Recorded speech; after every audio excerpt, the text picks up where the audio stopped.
Hola, bienvenidos a Neumocast, el podcast de neumología para estudiantes, residentes y médicos con interés en enfermedades respiratorias. Hoy les traemos un episodio sobre asma. Vamos a hablar sobre las guías y su aplicación en nuestra práctica clínica diaria. Para empezar, pues bueno, no sé si tienen alguna recomendación que hayan leído en esta semana, este último mes, algo que les haya gustado. ¿Del asma? No, de lo que sea. ¿De la vida? De la vida. ¿Qué les ha gustado? ¿Ya vieron Lilo y Stitch? No, sí quiero verla, la verdad. ¿Sí? Sí, Yo tenía mucho. como que sentimientos encontrados porque soy muy fan de Lilo y Stitch. Ajá. Pues sí, bebé, sí. Pues a mí me vestían de Lilo, pues, ¿no? ¿Se parece? Yo me estoy de Stitch. No es cierto. ¿De qué? A mí me gustaba mucho Lilo y Stitch de pequeña y todavía, y de repente como una vez al año la veo. ¿Neta? Entonces como que sentía raro, así como que Sí, es que yo no ajá. necesito un nuevo Lilo y Stitch, o sea, el que existe ya está muy padre. Pero se ve tierno, o sea, ¿Sí? ¿El peluchito? ajá. El animalito además, el alien que Es un perro, ¿no viste la película? honestamente nunca he visto el Stitch. Me gusta el mono, pues, pero ¿Viste, Lili? el Stitch no. ¿No sabes quién es Pato el pez? Caníbal. No, porque no le dio sándwich de Oh. ¿Cómo ves? Sí. Bueno, Mejor tú recomiendas algo. una película sobre caníbales.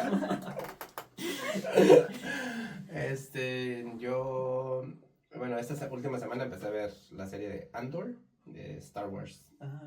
Está padre, está cool. De hecho, o sea, si no les gusta Star Wars, creo que tampoco sería como para no verla, porque sí está como que está en el universo, pero no es como de que los Jedi y que están peleando con sus espadas. Y Es una historia. es una historia como de la gente más, pues, cotidiana. Está padre, o sea, me gustó. He visto que han salido muchísimas series últimamente de Star Wars, ¿no? Y creo que, digo, Ashoka, ¿se llama? Ajá. Ashoka, Anchor, esta otra que sale, Diego Luna. No. Es Andor. Ah, sí, son un poco separados de la cultura de Star Wars, pero Sí, sí, la quiero ver, la verdad. Esa sí es como una historia como totalmente... O sea, no tengo que conocer todo el mundo de Star Wars. No, de hecho no lo tienes que conocer.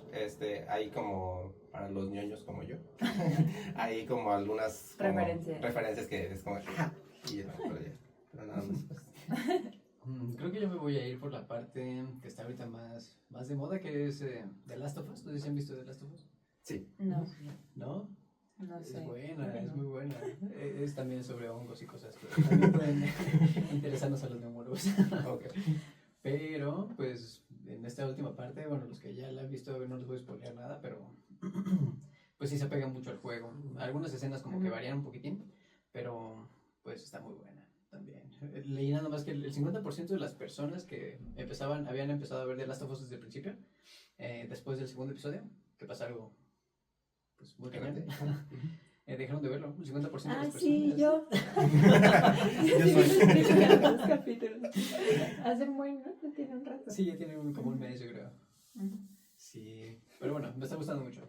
Estamos poniéndonos al corriente porque esta última semana no habíamos podido ver ni la del domingo pasado ni la del antepasado, pero nos estamos poniendo al corriente. Sí, ponte. ¿Sí se puso mejor? Sí, bueno, a mí me gustaron más este último capítulo. Igual, no sé, creo que ha sido muy, como opiniones muy divididas. O sea, está padre, Ajá, pero algo así como que es como, no sé. Oye, pero ¿se apega al juego? O sea, porque yo ya en el juego ya voy más adelante de... Yo no he jugado, no lo he jugado, pero lo que he escuchado sí. Va, pues sí, voy a estar pendiente. Y pues bueno, ahora sí, vamos a darle... Y bueno, ¿qué es el asma? Vamos a entrarle directo con un pequeño caso clínico. Creo que vamos a asegurarnos que esto sea un poco más práctico. Y nuestro caso clínico el día de hoy es Polenio Silvante. Él es un masculino de 23 años de edad. Él estudia diseño y vive con rinitis desde hace mucho tiempo. Viene con nosotros con tos intermitente y una mochila llena de antihistamínicos. Llega a urgencias, como muchos otros pacientes en esta temporada, por disnea progresiva, sibilancias audibles y tos seca de predominio nocturno. Al preguntarle por el tratamiento, él nos dice, tal cual, uso mi puff de color azul cuando me siento mal, tomo gordolobo en té, porque en TikTok vi que ese era el mejor fármaco y el mejor manejo sin uso de medicamentos químicos. Totalmente de acuerdo. entre comillas.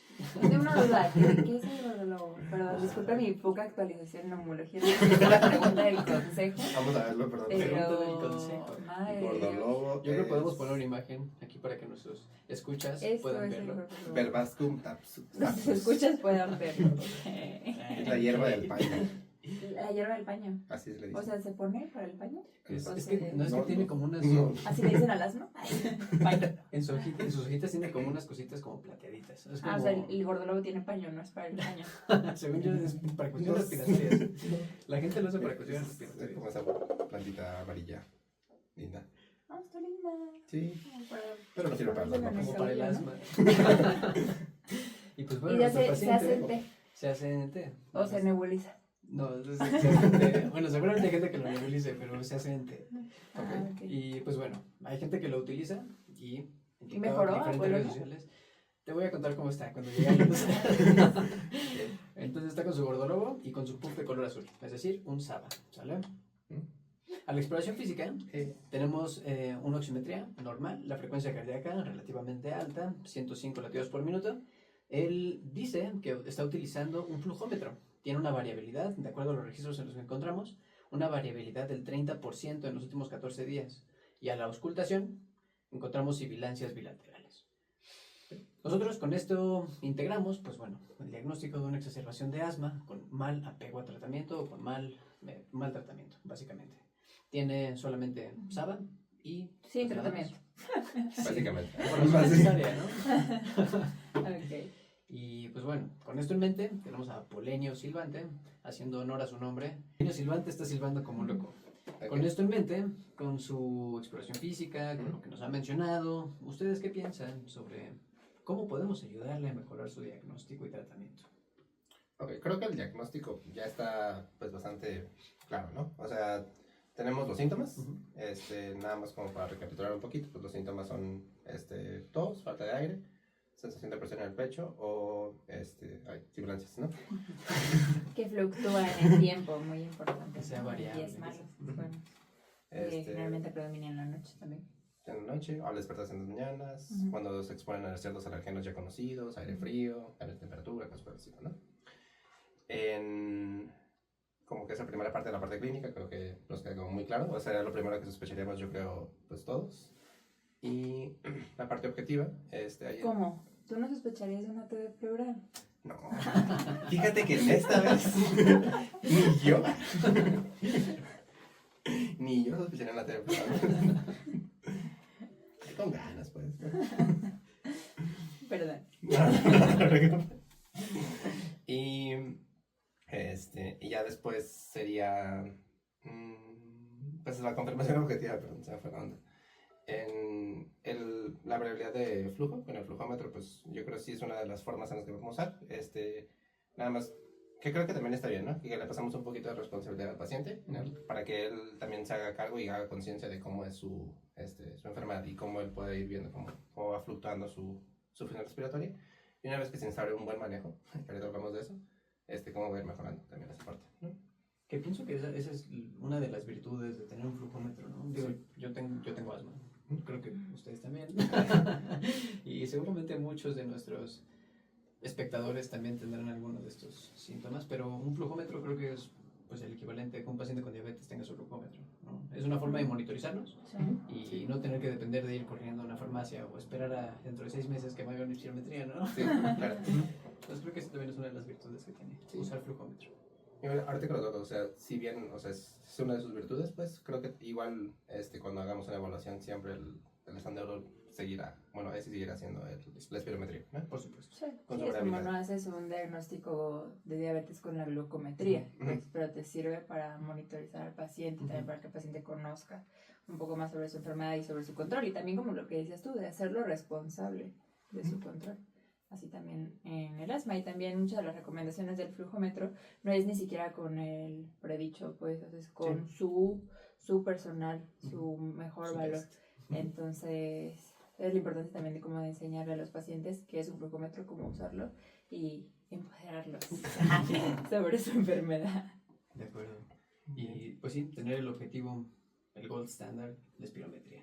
Sí, pues sí nos puede ayudar. Hay algunas otras pruebas que se han sugerido, pues pero yo creo ahorita no valdría la pena como meternos tantos, pues. Sí. Sobre todo con el diagnóstico. Ahora te hago la pregunta y yo te la regreso. ¿Cómo sugerirías que le empezáramos con el tratamiento? Ok. Bueno, pues lo ideal sería primero realmente, bueno, ahorita estamos ante dos cosas, ¿no? Uh-huh. Una es que estamos ante una exacerbación Uh-huh. o después habría que hablar del tratamiento de mantenimiento. Uh-huh. Entonces, primero hay que tratar la exacerbación, como bien nos dicen las guías, de acuerdo al estado clínico del paciente. Y aunque sí se escucha que está mal polenio, pues no parece venir en una crisis de riesgo vital, ¿no? De acuerdo. Entonces, como saben, hay varias opciones para el tratamiento de la exacerbación, ya sea que sea con el inhalador o en tratamiento nebulizado. Y habría que ver también si ya sería candidato a usar otros agregados como esteroide sistémico o otras cosas como el magnesio. Depende cómo venga, ¿no? Si está en urgencias, quizás viene un poco cerradito. De acuerdo. Pues son como estrategias que como que podremos ir utilizando. Digamos que no viene en un estado como crítico grave. ¿Cómo te gustaría como que iniciáramos el manejo con polenio? ¿O cómo les gustaría iniciar? Pues usualmente como nos marcan las guías y como debemos de asegurarnos de tener un tratamiento en urgencias, pues sí sería identificar la causa, ¿no? Si fue asociado, que se expuso a polen de Polonia, si fue asociado a algo alérgico, pues bueno, decirle evidentemente tratamiento en este momento, pero en el futuro asegurarnos de que esto no vuelva a suceder. ¿Y cómo lo hacemos para que no vuelva a suceder? Si él es diseñador, si quizás está expuesto a diferentes tipos de componentes volátiles, si fuma, si alguien fuma a su alrededor, si consume alguna sustancia o algo está desencadenando estas exacerbaciones, pues asegurarnos de que evite ese contacto. Si, como segundo punto, es debido a alguna infección, ¿no? Si tiene en este momento virus inicial respiratorio, si tiene el metaneumovirus, tiene influenza, tiene COVID, asegurarnos de que, pues, cuando tenga en esta temporada invernal o en esta temporada de primavera, que siga habiendo muchos contagios, que no se exponga a personas que puedan tener algún síntoma respiratorio. 2, que se vacune, por favor, todas las personas que tienen algún tipo de comorbilidad respiratoria u otras comorbilidades, pues tienen que vacunarse, COVID, influenza y demás, ¿no?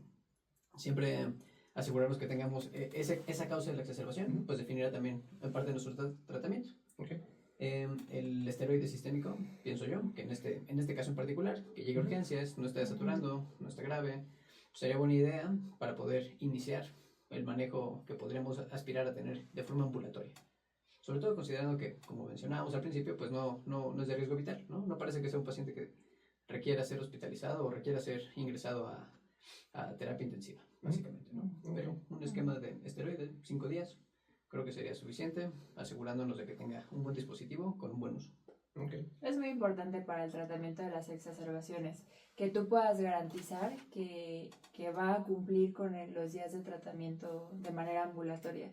De hecho, en las guías te comentan que si el paciente no tiene la red de apoyo, el recurso, etcétera, para poder tener un tratamiento en casa, aún así no esté en un estado de gravedad, lo tienes que hospitalizar, porque pues justo el mal apego al tratamiento puede ser uno de los desencadenantes de exacerbaciones frecuentes, y las exacerbaciones recurrentes sí son un factor para una crisis de asma de riesgo vital. Sí, de acuerdo. Sí, creo que una parte que ahorita hemos obviado un poquito es que no hemos controlado a lo que él tiene, que es la rinitis durante todo el año, ¿no? Entonces una vez ya también que llevamos como de alta y empezamos como un tratamiento de mantenimiento, idealmente también tenemos que controlar otros factores que nos pueden condicionar una recurrencia al cuadro, ¿no? La más frecuente pues son los síntomas como de rinitis. Aquí pues hay varias estrategias que nos podrían ayudar nuestros compañeros de otorrinolaringología o incluso nosotros mismos pues iniciar con algún tipo de esteroide nasal o lavados nasales, ¿no? Por otro lado, pues las otras comorbilidades que tendríamos que debemos controlar adecuadamente son el reflujo gastroesofágico y pues la apnea obstructiva del sueño en caso de que polenio sea una persona con factores de riesgo para esa situación, ¿no? Pero bueno, es otro tema, ahorita no nos metemos en eso, pero simplemente que sí hay comorbilidades que tenemos que estar como controlando. También en el Year in Review de la ATS, ¿no? Salió que el manejo con metformina, o sea, hay una vía que al parecer exacerba a los pacientes. Entonces, cuando tienes un buen control de la diabetes, también hay una disminución en las exacerbaciones. También se me hace algo interesante. O sea, no es solo de que yo soy el neumólogo, solo voy a manejar el asma. Esto, igual que todo, es un manejo pues multidisciplinario. Y creo que es un punto muy importante porque sabemos que también pacientes con obesidad, sobrepeso, que tienen otros factores inflamatorios, aparte de los alérgicos, también pueden llegar a tener más riesgo de exacerbaciones. Y como mencionas, pues el reflujo, rinitis, apnea, ansiedad incluso, también se menciona en la guía. ¿Cierto? Porque esas cosas que pareciera que no tuvieran nada que ver con los pulmones llevan a Polenio y otros como él a que tengan exacerbaciones, ¿no? Asegurémonos de tener un manejo multidisciplinario en nuestros pacientes con asma. Sí, básicamente identificando como todos estos factores que no los pueden empeorar, ¿no? Y no solo, y que no sea como un círculo vicioso, o sea, sí hacer como un buen análisis del caso, en el que, de que, híjole, no lo controlamos, más esteroide, o sea, bueno, más dosis de esteroide, súbelo de paso, ¿no? Entonces siempre hay como factores que podemos, o que deberíamos intentar manejar. Que es justo lo que te mencionan en la definición de asma grave, ¿no? Una cosa es un asma difícil de tratar y otra es un asma grave. En el asma grave tú ya buscaste todos estos factores, investigaste, te diste el tiempo para ver si tiene una buena técnica, si ya tienes control de todas las comorbilidades, si tiene exposiciones, alergias, etcétera. Y ya se cubriste con todo eso, entonces sí, puedes como que brincarte de paso. Que incluso no deberías de esperar como que estar ya hacia asma grave. Pues en cada uno de los pasos deberías tú corroborar que todo eso esté cubierto y tratado. De acuerdo. Si seguimos con el caso de Polenio, Polenio y esperando a ver si Bueno, pues Polenio ya está recibiendo su esteroide y está siendo nebulizado en el servicio de urgencias. Lo corroboramos que los signos vitales en su hojita de enfermería, pues vemos que en estos últimos minutos que ha estado aquí con nosotros, se mantiene estable, se ha mantenido con la frecuencia cardíaca pues relativamente elevada, debido a que pues, se ha estado dando dosis de SABA cada 15 minutos en las últimas 8 horas. Entonces, pues, sabemos que está gastando muchos viales. Tiene quizás ese riesgo. Pero, pues bueno, nuestro paciente ahorita está estable, ¿no? Ya lo estamos nebulizando, ya está recibiendo su esteroide sistémico y se mantiene con signos vitales normales. Nuestro paciente pues nos menciona que ya se siente mejor y que ya pasó una hora, todo bien. Ya pasó más de una hora, sí, ya estamos listos para regresar a casa. Y ahora nos pregunta, ¿qué tengo que hacer para que esto no vuelva a suceder? ¿Qué tengo que modificar en mi técnica de inhalación? ¿Qué tengo que modificar en mi tratamiento para no tener que regresar a urgencias? ¿Qué le responderíamos? Ok. Pues lo primero sería tomar el té de gordolobo. Pues primero identificarlo. Sí, está bien, pues, pero ese no será su tratamiento. Disculpa. Será identificar factores de riesgo, factores exposicionales, controlar eso. Digo, si claramente tiene una alergia, no sé, o se descontrola con los gatos, si tiene 10 gatos, pues quizá a lo mejor. No odio a los gatos. Ah, Dios. Así te quizá odias a los gatos. No, y yo no. Dios a los gatos. O a él de la zona de los gatos. Pues. Exacto. Pero ya en cuanto a tratamiento, pues lo vamos a dar de alta con su esquema corto de esteroide y también ya vamos a iniciar tratamiento inhalado de manera adecuada. Acá pues hay opciones, ya saben, en cuanto al tratamiento, si nos queremos ir hacia track 1 o track 2 de acuerdo a la GINA, que la diferencia es que usa el esteroide inhalado y el broncodilatador se puede usar a manera de rescate si eliges formoterol, o tendrías que utilizarlo por separado si eliges irte hacia el track 2. Entonces yo no sé cuál sea el de su preferencia, pero a veces para los pacientes sí es más cómodo el tener solo un dispositivo, que ese un dispositivo sea su tratamiento de base y que puedan llegar a utilizarlo como rescate. Pero aquí ya es mucho también de educar al paciente hacia cómo va a usar el tratamiento. No sé si ustedes estén de acuerdo, pero ahorita como se presentó, podríamos iniciar en una dosis media.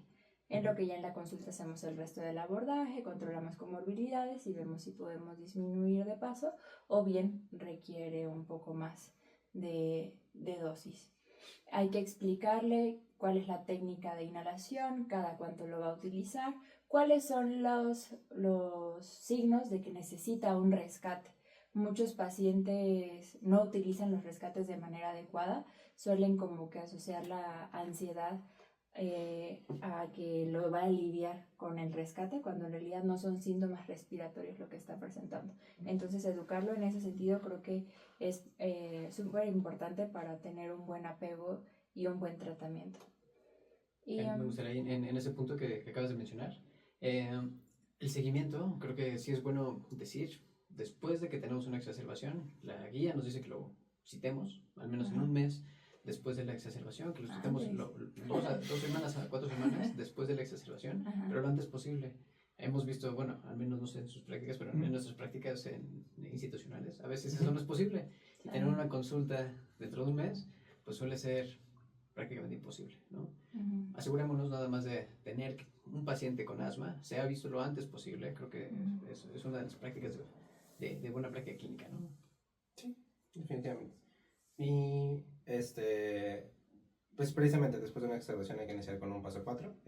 También hay otra cosa que se menciona en algunas partes de la guía, que es siempre el objetivo no es dejarlo con una dosis media, siempre es buscar la dosis mínima que requiera de esteroide inhalado para que se controlen los síntomas. De hecho, con la dosis baja se han visto que se controlan pues más o menos el 80%, se reducen un 80% como las frecuencias de las exacerbaciones, que es lo que más nos preocupa.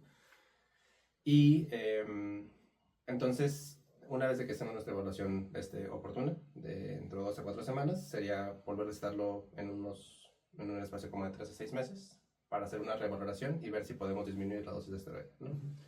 Eso lo podríamos ver con algunos marcadores como es el PEF, ver cómo va su variabilidad, con la espirometría, ver si hay algún grado de mejoría.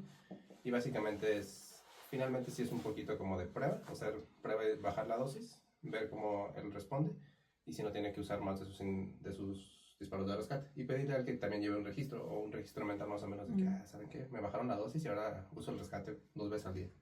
Entonces quizá el paciente no está listo o no va a ser candidato a que tengamos que disminuir la dosis, ¿no?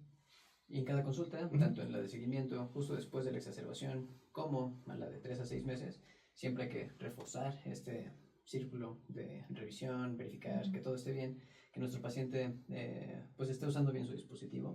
Si le dejamos un polvo seco, si le dejamos un PMDI, asegurémonos de que la técnica que está utilizando, independientemente del dispositivo, pues sea la adecuada. 5 minutos que le dediquemos a verificar la técnica a veces puede ayudar a evitar que este paciente nuevamente caiga en una exacerbación, debido a que, aunque tenga el medicamento, que no lo esté usando bien, ¿no? Asegurémonos de también otras enfermedades exacerbantes como el reflujo, apnea, eso que mencionamos antes, la rinitis. Y pues pienso que un paciente con un buen seguimiento tiene que tener pues al menos un control de los síntomas suficiente para que podamos buscar disminuir la dosis del esteroide. Creo que en Polenio las cosas van a estar bien para él, ¿no? Esperemos. Siempre y cuando se apegue a su tratamiento. Pues bueno, después del seguimiento, a 6 a 12 meses, ¿qué podemos decirles que puede esperar a Polenio? ¿Esto se le va a quitar? ¿Va a seguir por toda su vida? ¿Qué va a pasar con él? Pues, o sea, esto ya es como más personal. Yo lo que les suelo decir es que sí es una enfermedad crónico-degenerativa, justo como explicaste como con los diabéticos que usan su glucómetro, se los explico así. O sea, el diabético se controla porque todos los días tiene que tomar su medicamento, porque todos llevan como un control. El asma es igual, ¿no? Tienes que manejarlo de esa forma, o sea, tienes que seguir, dar tu seguimiento, dar tus flujometrías, dar tus inhalaciones de rescate, o digo, de control, perdón. Y así es como te vamos a llegar. O sea, eventualmente sí te podemos, o sea, pues ya yo creo que la mayoría que nos escucha pues conoce como los pasos, o sea, la intención es llevarlo al paso más... Lo mínimo necesario, pues. A lo mínimo necesario. Indispensable. Entonces quizá el objetivo a todos sería llevarlos como a 1 más 2, pues, y en algún momento pues, que se queda pues nada más. En caso de ser necesario. En caso de ser necesario. Una vez que se controlen todos los factores, es una posibilidad. No sé si todos absolutamente pueden llegar a eso, sobre todo porque, igual, o sea, hicimos un pequeño énfasis ahí, como que hay un sobrediagnóstico de asma, o sea, de que todo lo que sí, todo lo que sí lo decimos como que es asma y ya lo dejamos con un tratamiento. Y luego o se deja con un tratamiento y luego se deja el tratamiento mal, ¿no? Sí, hemos identificado mucho como que se da puro salbutamol, que se sigue dando a pesar de que estas recomendaciones ya tienen ciertos años. Pero que a pesar de eso se sigue dando como puro salbutamol, ¿no? Sí. Entonces el sobreuso de este pues sí puede... Están enmascarando la inflamación, ¿no? Exacto. Están enmascarando la causa de la enfermedad, que es inflamación, finalmente. Y también hay veces que asma es demasiado amplio, ¿no? Y hay veces que como que todos esos posibles causantes de silbidos o posibles causantes de variabilidad en el flujo aéreo, pues no todos los identificamos de forma correcta. A veces los abordajes tienen que ser un poco más específicos en algunos pacientes. A veces no se completa el abordaje, ¿no? Como que tiene un cuadro donde tuvo sibilancias, donde algún médico escuchó las sibilancias y ya de ahí se quedó con asma. Ya no tuvo una espirometría después, ya no tuvo un abordaje, un seguimiento, pero ya tiene el diagnóstico de asma y sigue usando su inhalador, así, por años. Y también hay otros casos que es todo lo contrario, ¿no? Donde sí requiere el tratamiento inhalado, pero no lo usa. No, tuve un cuadro y me dijeron que una semana, lo usé una semana y ya. Tuve ¿no? principios de neumonía. También hay principios de asma. Sí. Entonces, también algo importante pues es que el asma se controla y no tiende a ser una enfermedad progresiva, ¿no? Progresiva como, no sé, como una enfermedad intersticial, que una de sus características de la evolución natural de la enfermedad es que vaya progresando, que vaya disminuyendo las pruebas de función respiratoria y demás, incluso en la EPOC.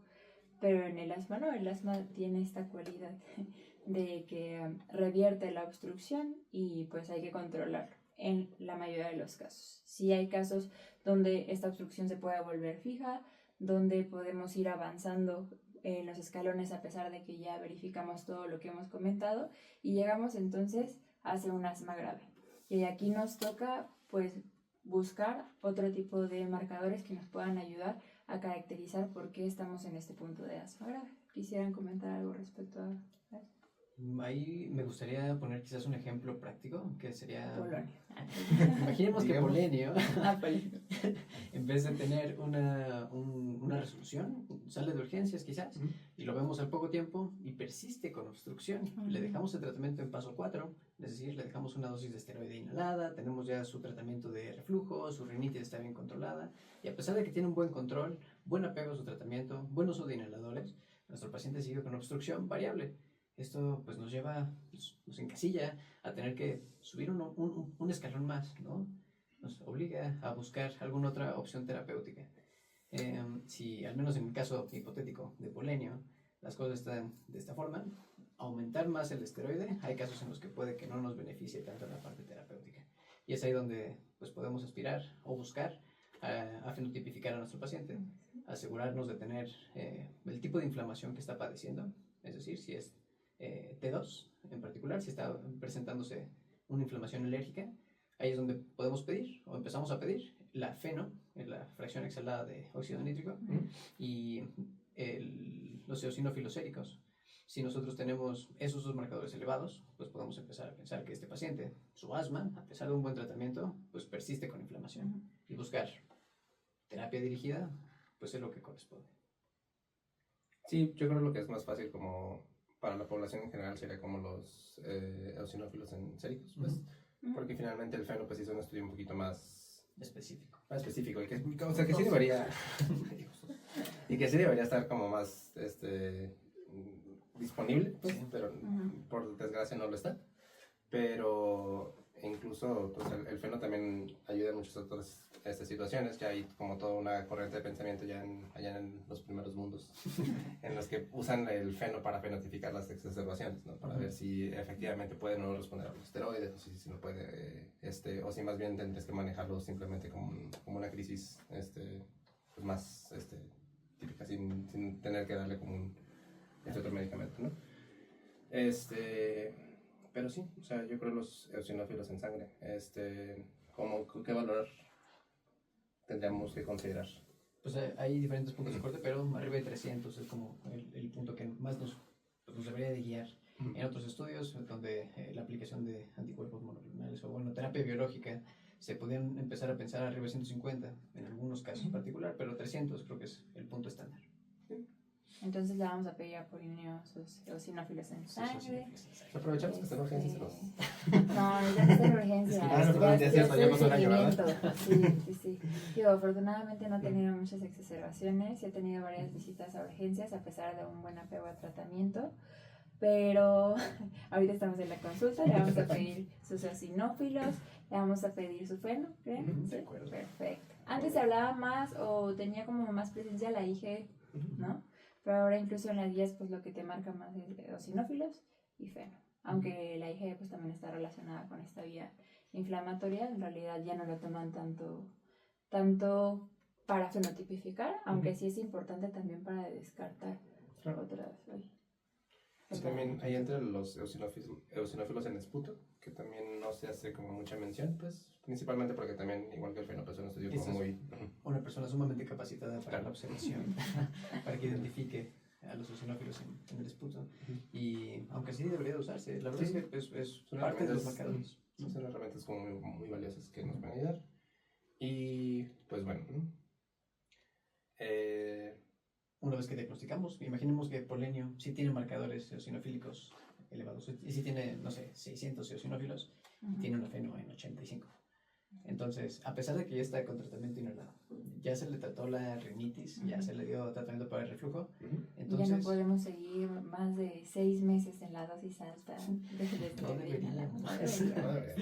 Como todo medicamento, sabemos que los esteroides, aunque están inhalados, también tienen efectos sistémicos que pueden llegar a tener, a largo plazo al menos, pues sí, algunos efectos adversos. Sobre todo porque significa que algo no estamos viendo, ¿no? O sea, si ya no hubiera otra opción, pues bueno, seguimos con la dosis, porque sabemos que el beneficio de evitar las exacerbaciones pues podría ser mayor, ¿no? Sí.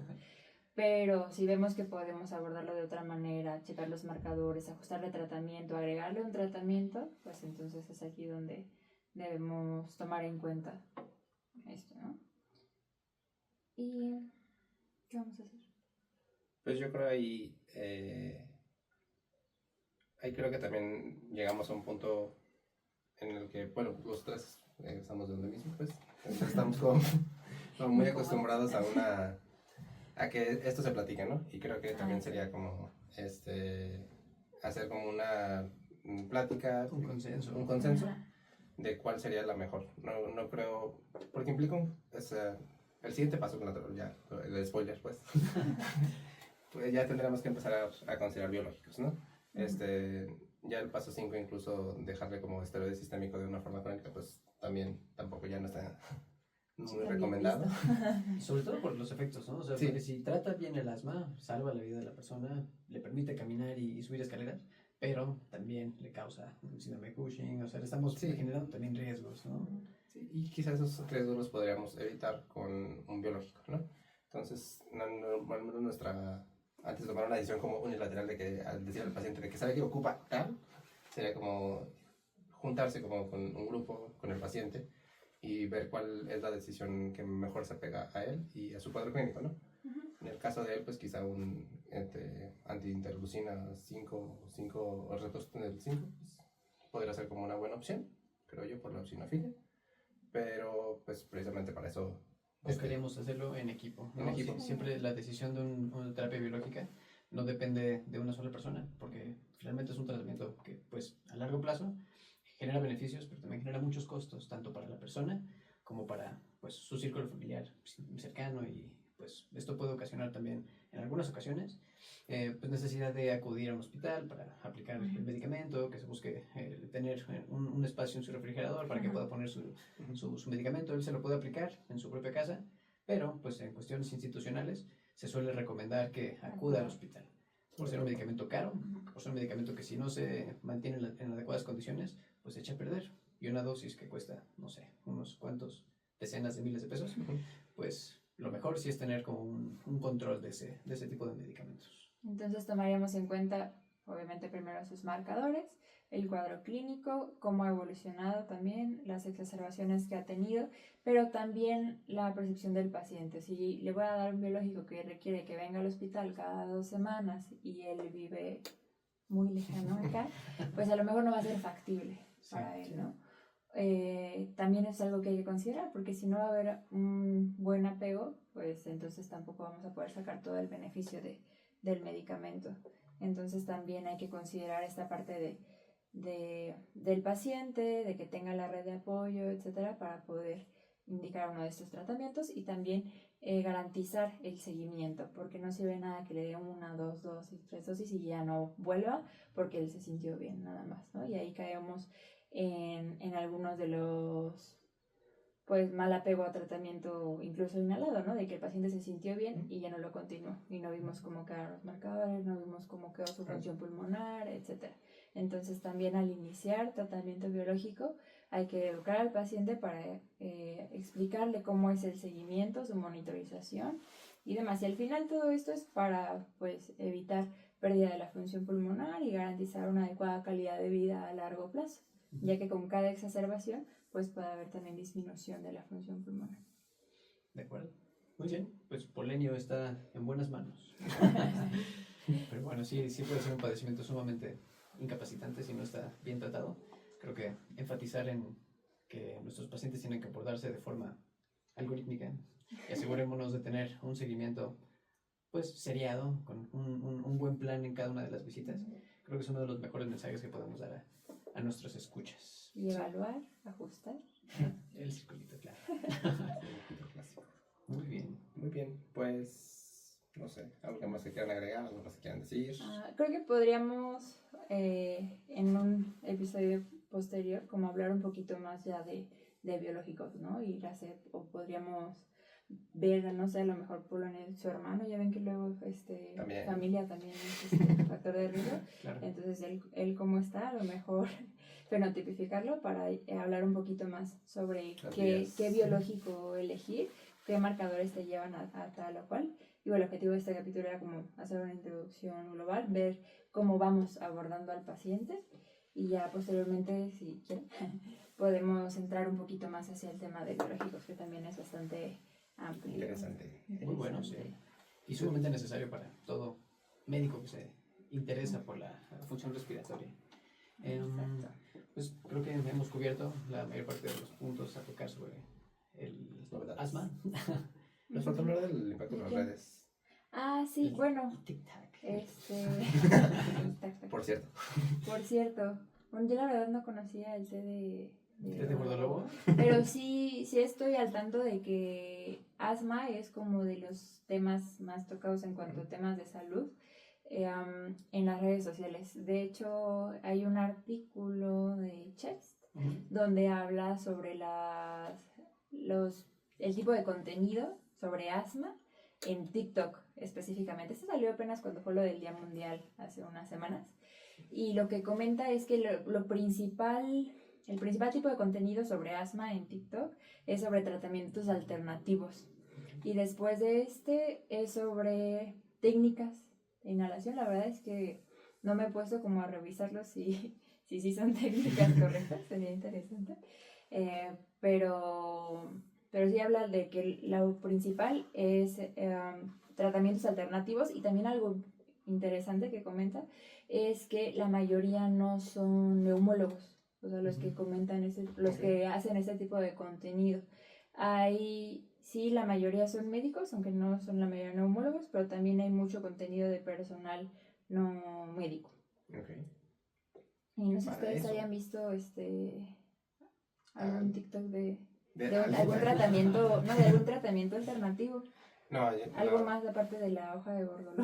En TikTok no he visto en particular, pero también sé que hay tratamientos que, durante la pandemia a todos nos tocó que nos llegaba el paciente que estaba nebulizando con bugambilia o estaban dándole té de bugambilia, porque también supuestamente las hojas de bugambilia funcionan para la salud respiratoria.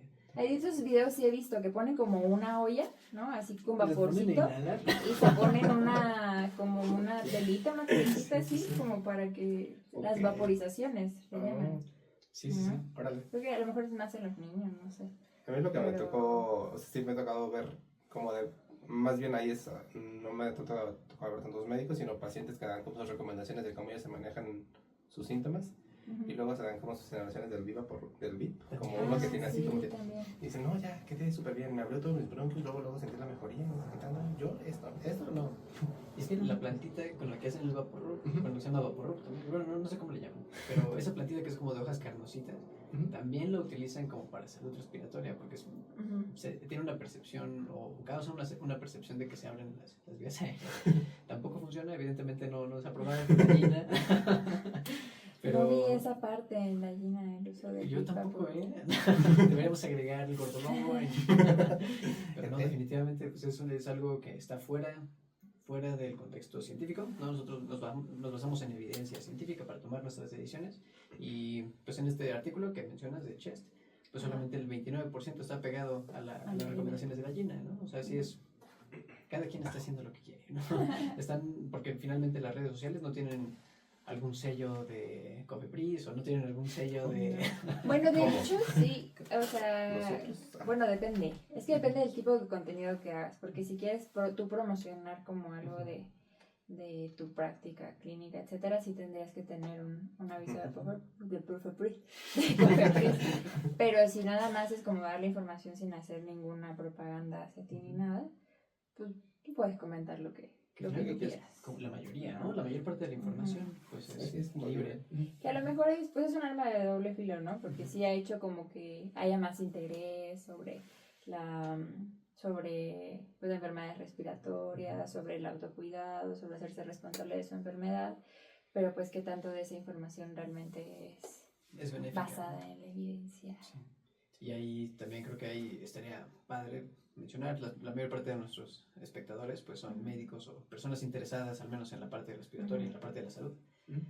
Saber que haya muchas personas, que algunos pueden ser charlatanes, otros no, pero si hay muchas personas allá afuera dando información falsa sobre cuestiones de las que nosotros sabemos mucho, o sea, los médicos en general, pues hacer difusión. Si tenemos el poder en nuestras manos, si tenemos cámaras, pues tiene sentido que empecemos a generar contenido que no sea charlatanería, ¿no? Sí. Yo les puedo recomendar en TikTok unas neumólogas certificadas por el Consejo Nacional de Neumología, que hacen contenido bastante como que relajado, ¿no? O sea, no sientes que estás viendo así una revisión sistemática, pues, que no tiene nada de malo, nosotros vamos a hacer revisiones. Pero incluso de hecho tienen unos videos de la técnica de los inhaladores. Como que van, no me acuerdo en qué parte van, ya como en la 4 o 5, ¿no?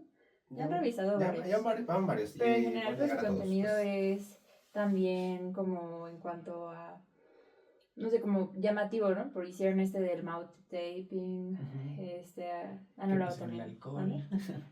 Sí, de la broncoaspiración en las pacientes que toman mucho. Sí, entonces en primavera con la parte del polen. Sí, es un contenido interesante, en un formato bastante digerible, bastante atractivo, y también te ponen sus referencias. De hecho, esto es basado en la evidencia. @neumodocs. Vámonos. Va a aparecer aquí, tal vez. Sí. Y si solo lo están escuchando, abajo en la descripción, @neumodocs. Increíbles. Bueno, entonces queda pendiente revisar a detalle los biológicos disponibles, cuál vas a elegir dependiendo de las características del paciente. También podemos hablar en un futuro sobre la remisión del asma, estas definiciones que han salido no hace mucho tiempo, cómo alcanzarlas, si se puede, no se puede, etc. Y nada más. Si tienen alguna otra sugerencia, estamos abiertos a sus recomendaciones también. Y estamos esperando también poder invitar a algún experto para que comparta con nosotros. Y eso sería todo por este capítulo. ¿Les parecería bien si, o sea, como una vez que terminamos con revisar todo, hacemos una de preguntas frecuentes? Como para darle cierre a todo. Buenísimo. De que como, ¿sabe qué? Yo tengo esa duda de por qué esto, lo demás. Comenten sus preguntas sobre asma, inquietudes, mitos, leyendas. Lo que han escuchado, todo. Vamos a ir todo desglosando. Tratamientos alternativos que hayan visto en TikTok. Gordolobo ya dijimos que no. Este podcast está vivo y respira. Queremos escucharte. Si tienes un tema, algo que quieras comentarnos. Nos encuentras en TikTok.